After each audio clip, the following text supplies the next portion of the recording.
Hello and welcome back to another gig log. This is Nate with In the Mix Light and Sound. And once again, we're back at the Steel Pub, working for the first time this year with our friends, the Lucky Sevens and Casino Horns. So we're here early, we got our truck unloaded, we got ourselves parked, took about 20 minutes to do that. And now we're gonna go ahead and start setting up for the day. We're going to use our portable wing rack, talk about that. And we're going to be using our JBL and Meyer speakers in here. So we'll go ahead and get set up and show you what we're doing along the way. Thanks again for watching. Stay tuned. All right, one thing we're doing a little bit different from normal here is usually I have my subs and speakers up along this concrete line here to get them, a little bit more inside the tent. However, we had an ice storm the other day, so I'm going to whip this around here real quick, and not sure if you can notice, but this little trough here that spans the tent is filled with water right now. So if there's some wet spots on the floor here where it's dripping, but if there was a catastrophic failure here, all that water would be coming down on my speakers. So still we're kind of in the splash zone, but at least not directly on top with anything dripping through. So we just have the speakers pulled back. You can see here, we got them back to about the lip of the stage, but just far out enough that I can get to all my connections without the stage blocking anything there. Another new thing we're going to experiment with tonight is to give the band a little bit more depth on stage. I'm going to move the monitors for at least the two here, the two main singers, down onto this little platform here. Give them a little bit more room, and maybe get them away from the monitors a little bit. They get a little bit more of the clarity from them. So we'll see how it works out. We have 6 monitors that we're running, 15-inch backed by drums. We have the DB Technologies. They're all DB Technologies. And we're running 4 across the front. We have a 12 over there by the keyboard player, and we have another 10 back by where the horns are going to be. So now we're going to set up the wing rack here, which is in little 8U rack case here, all racked up with all the components and wireless. We'll get that set up, and then we're going to start running wires. We already have our front of house mains set up here with the Meyer X40s. And of course the JBL 118s. 2 new items that are making their debut at this gig is, first off, a little folding side table for the Milwaukee Packout. So this will work where it's got little hooks, and then that'll slide down like that for transport, and then it pops up. So now you get a little extra real estate with the Packout, since I've been using it basically as a mixer stand here. And again, if you haven't seen my previous videos, what we're using tonight is wing rack, and that's also racked up with 4 channels of Audix wireless. We're using V7 capsules on those. We then have our little router here at the top, and that's racked with a Dell Optiplex mini computer, which is basically used for hardwire control of the wing, and then also Spotify music playback. The rack below that is a little 3U rack that we're using our CyberPower UPS, which is tied into the top rack here, all the electronics. And then down below that we have a power sequencer that has a nice voltage meter built into it. And what I like about it is before you turn on any switches at all, as soon as you plug in this device, it'll automatically start showing with the voltage. So those aren't new. We've used those before at gigs. What's new is in the back of our rack here. We've always been running, so when we run from front of house, we use a Wolf Mix controller. And what we had is we've used wireless DMX a while, and we were having some issues just, especially when it gets packed in places, just that wireless DMX, that 2.4 gigahertz spectrum, just getting crowded and slowing down or sometimes messing with the DMX signal. What we started using over time is a nice little box that converts the DMX into Artnet and SACM, and we've had up until now a separate node that we've been plugging into the router and then plugging everything in. So again, we're all about trying to just save even just a minuscule a bit of time here. But now we've got another Artnet node that we have double-sided taped and zip tied here to the top.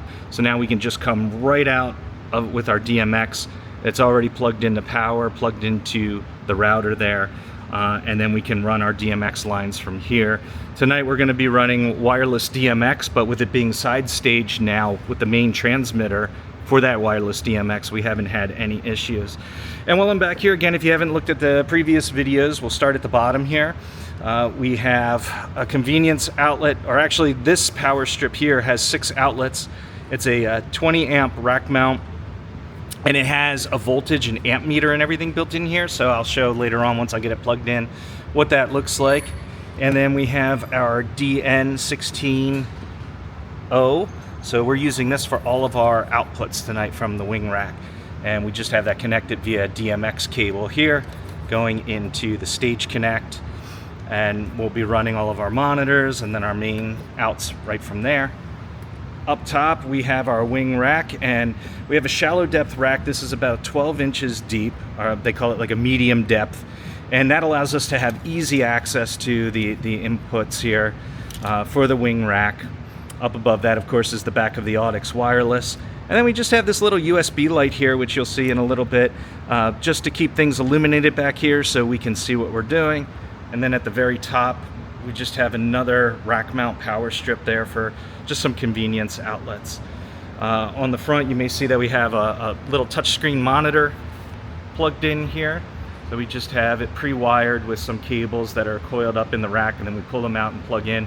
It's HDMI and USB-C, and that gives us full touchscreen control of that Dell Optiplex there. Something else we're trying out tonight are these speaker pole extenders. Now they're from Rockville Audio. And before everybody laughs, it's very hard to find speaker extenders, and I kind of have a good idea why. Is because there's definitely liability that comes with you know, modifying a pole and tripod and all of that. But the reason I went with these is well, they were easy to find, easy to get, they were relatively inexpensive, and I'm not putting a whole lot of additional weight on them. These are going to hold the color keys fixtures, and I'll show you what those look like if you haven't watched the prior videos, and they weigh next to nothing. I'd be surprised if they weigh like even a little over 10 pounds or so. But we added these to our Chauvet DJ flex stands with the base plates, and yeah, if I was going with something that was heavier than those color keys, I would either probably use a tripod or definitely sandbags on these flex stands. But again, really lightweight, and this should give me the extra height that I'm looking for to get up and over the band. Especially since we're not setting the flex stands on the stage. Usually they have enough height on their own when they're on the stage with the band. They're not too bad, but in this case, you know, we definitely are at a height disadvantage because we have to put them on the floor. Again, just because of the size of the band, and because of you know, just wanting to give them additional room on the stage here.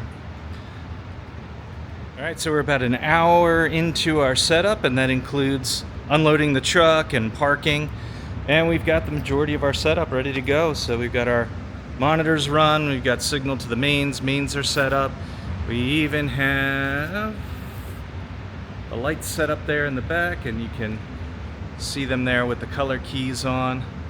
Like I said, those color keys don't really weigh a whole lot, so I'm comfortable with putting those extensions on there. So at this point we're going to do some odds and ends. We'll get our front lights up here on the poles, and then it's just a matter of the band coming and getting everything set up for them, getting them all plugged in and pinned. Alright, these guys like to come in hot, so we got them all set up and ready to go, and they're about to kick off in about a minute here, so off we go, mixing on the fly. Love it. Crowd's getting started here. We're on the second song of the first set. You can see our lights going. We have our book lighting tube strips here. The stage some little different ambience there.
Alright, so here is the amp meter.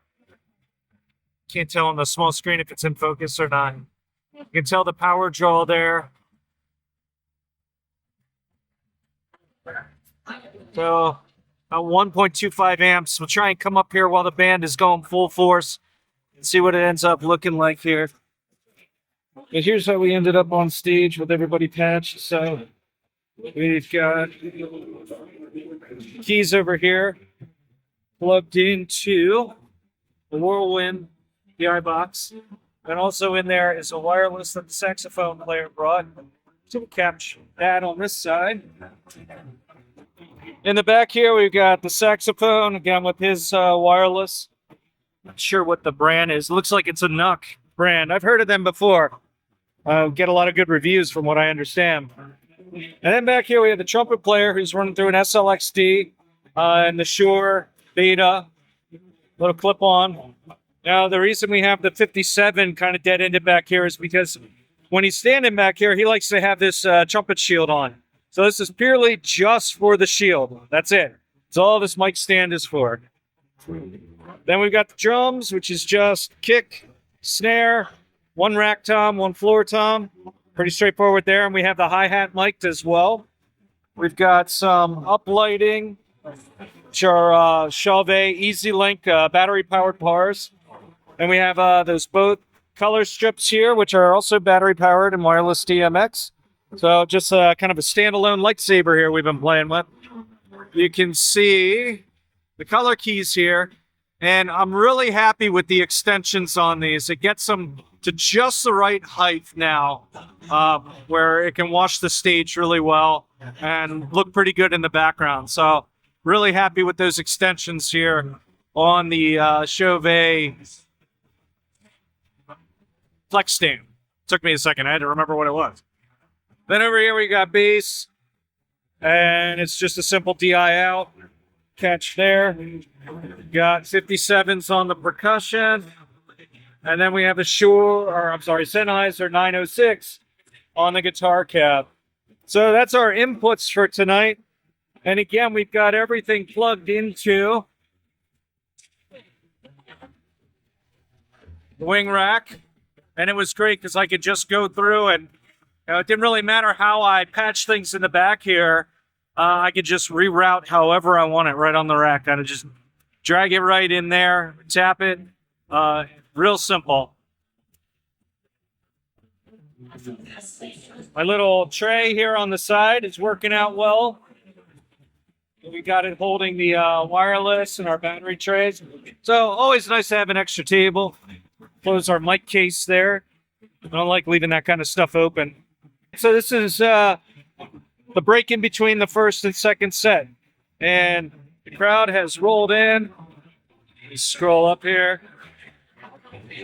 And you can see it's filling in pretty nice. You got a lot of good dancers there in the end of the first set. We head to the front here. This is the patch that we ended up with. So again, just went through, patched, just all of the snake in, kind of patched from the stage, and then just routed as needed.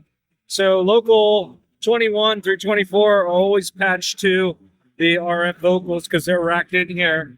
But then we have the flexibility just to pull and add wherever we need. So kick, we got kick, we got snare, at, 2 toms, bass, guitar, keys, mono keys, and then percussion, and we got our sax and trumpet.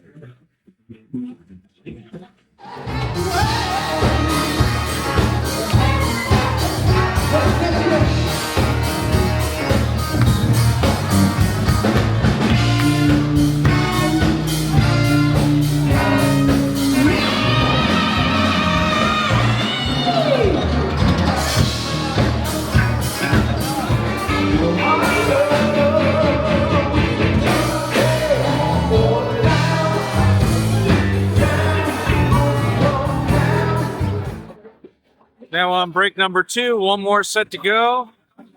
You can see the crowd is still here, still moving and grooving. Fun night overall. For those that were wondering on the amp draw of 6 of the DB Technology monitors, again, that's 115, 112, and 410, so 6 monitors total. Came up here during a particularly loud song to look at the current draw, and it was under 4 amps. So the meter might not be picking up all the peaks and everything, but on an average, while I was watching it, it did not go above 4 amps. It was like 3.5 amps or so. So again, if anybody's curious, that's what the draw is on 6 of these monitors.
in the middle of tearing down here.